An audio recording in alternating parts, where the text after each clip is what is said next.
ñu jox kàddu gi monsieur Mansour Sy Djamil su noppee ñu jox kàddu monsieur Alioune Tine fondateur Afrikajom Center. Bismillah walhamdulillah wassalatu wassalamu ala habibina sayyidina Muhammad sallallahu alayhi wa sallam. Mansour Sy Djamil, ancien député. J'ai eu l'honneur d'être dirigé pendant 10 ans par le président Moustapha Niasse, mais Mansour Sy Djamil, président de Bës du Ñakk. Monsieur le Président, Monsieur le Premier ministre, Monsieur le Président de l'Assemblée nationale, mes chers collègues et mes chers compatriotes, nous parlons d'un dialogue politique et quand on parle de politique, on parle des paroles, on parle des écrits, mais on parle également des actes. Et en matière de dialogue national, j'ai eu la chance, après 40 ans d'absence du Sénégal, quand je suis arrivé, le mois où je suis arrivé, j'étais dans le dialogue national de 2008. Et j'y ai été avec des gens exceptionnels. Amadou Mokhtar Mbow, Yann Yalla Rafetal Touraïm, Tanor Dieng, Maïmouna Kane, Mamadou Touré, des gens qui ont fait leur preuve partout et pendant presque 1 an et demi.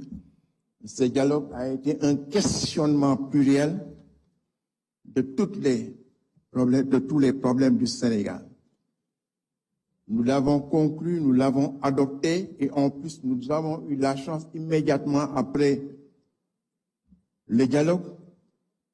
Les assisards sont venus au pouvoir parce que c'est eux qui ont battu Abdoulaye Wade et qui se sont présentés. Donc on était majoritaire à l'Assemblée nationale.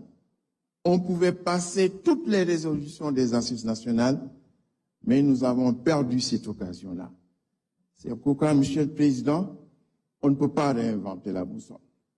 J'ai entendu plusieurs fois Monsieur le Premier ministre se référer à ce dialogue, se référer aux conclusions des assises nationales. Je voudrais qu'on dépoussière ce document-là et qu'on essaye, c'est un éternel recommencement, il est vrai, mais qu'on essaye de tirer profit de l'ensemble des questions qui ont été débattues pendant 1 an et demi. Nous sommes partisans de dialogue parce que notre religion, l'islam, nous demande de dialoguer. Allah subhanahu wa ta'ala dit au prophète, ñi nga nekkal na say nawle nanu wa shawirhum fil amri fa iza azamta fatawakkal ala Allah. Na nga leen di consulter, na nga diisoog ñoom, luñ la indi rek na nga ko wecceeg ñoom. Soo demee nag ba déglu ñëpp nag waaw soo dégloo ñëpp waaw fa boobu fa la lépp nekk soo dégloo ñëpp fa tawakkal ala Allah na nga jël yëpp nga delloo ko yàlla mu décider wala nga gëmmu dóor comme su fekkee ni yaa ngi jox sa doom Nivaquine bu weex danga naan gëmmal naan fii nag yàlla daf ko wax ni que fa le deuxième fa la foofu la affaire bi yëpp nekk soo déglu arab mënoo ko dégg. Kon Monsieur le Président, les résultats de ces consultations là su fekkee ni wét nga ak sa bopp nga seet lan moo si gën nga gëmmu dóor.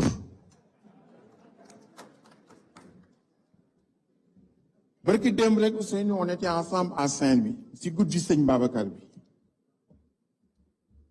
foofu wax naa leen ni ki ñu sauvé ñun ñii jullit mooy yonent Yàlla Moussa ndax yonent Yàlla Muhammad dafa ràññaani bi mu demee ràññaani wax ak yàlla jox ko 50 prières par jour ni ko yóbbul jox ko sa ay ñoñ bi muy wàcc mu tasanteeg Moussa ni ko góor gi si kaw loo jëlee si moom mu ni ko 50 prières juróom fukki junne par bés julli par bés mu ni ko ëpp na dellu si góor gi nga waxtaan ak moom